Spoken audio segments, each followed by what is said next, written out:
Então a gente até costuma dizer que são agroecologias, né, no plural, justamente porque não é um modelo único que é replicado de uma forma padronizada e massiva, que é, na verdade, esse é o modelo do agronegócio.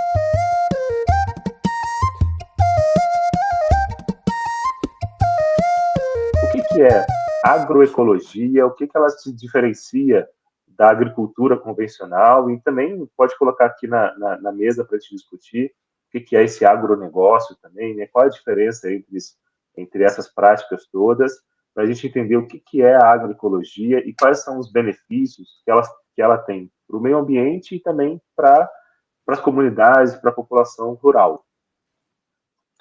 Legal, João. Esse é um ponto que a agroecologia, né, como muitos outros termos, ele está numa disputa, né? São muitas disputas de narrativas, né, que a gente tem, e acho que essa é uma das... A disputa de narrativas é uma das disputas mais importantes que a gente tem nos tempos de hoje, né? Porque a questão de como a informação tem chegado para as pessoas, né? Muitas vezes é preocupante, porque chegam informações de todo tipo, de todas as qualidades, e elas as informações erradas geralmente têm um poder de difusão maior, né? Então, é um trabalho bastante árduo quando a gente está com essas questões da disputa de narrativas. A agroecologia tem muitas definições, né? Acho que a mais clássica que a gente tem, mais consolidada, é que é uma ciência, um movimento e uma prática, né? Em que conflui aí tanto o conhecimento acadêmico, os saberes populares, né? E também tem todas as práticas da agricultura familiar, campesina, né? E é uma variedade de coisas e formas, né, que ele se apresenta.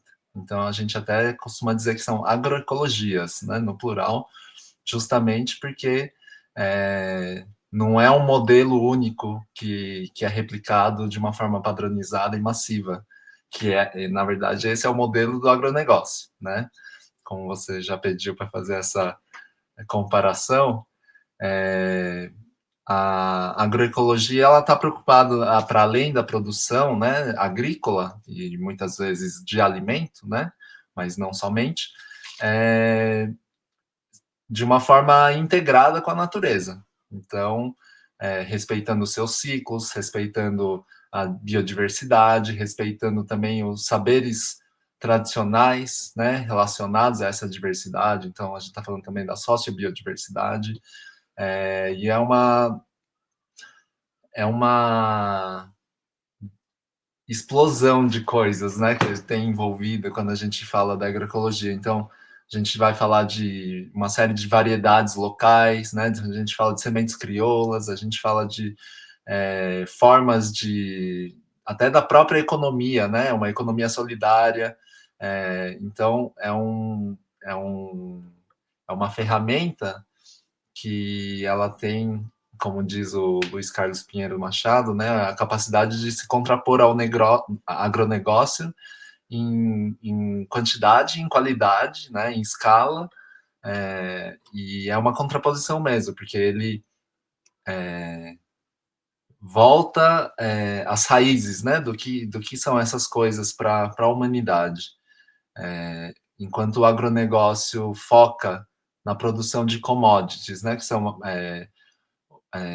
produção primária, né? Então, grãos, né, de soja e milho, por exemplo, cana-de-açúcar, algodão, né, para mencionar algumas das commodities, e eles são focados para exportação, ele não é para produção, para consumo no Brasil, né?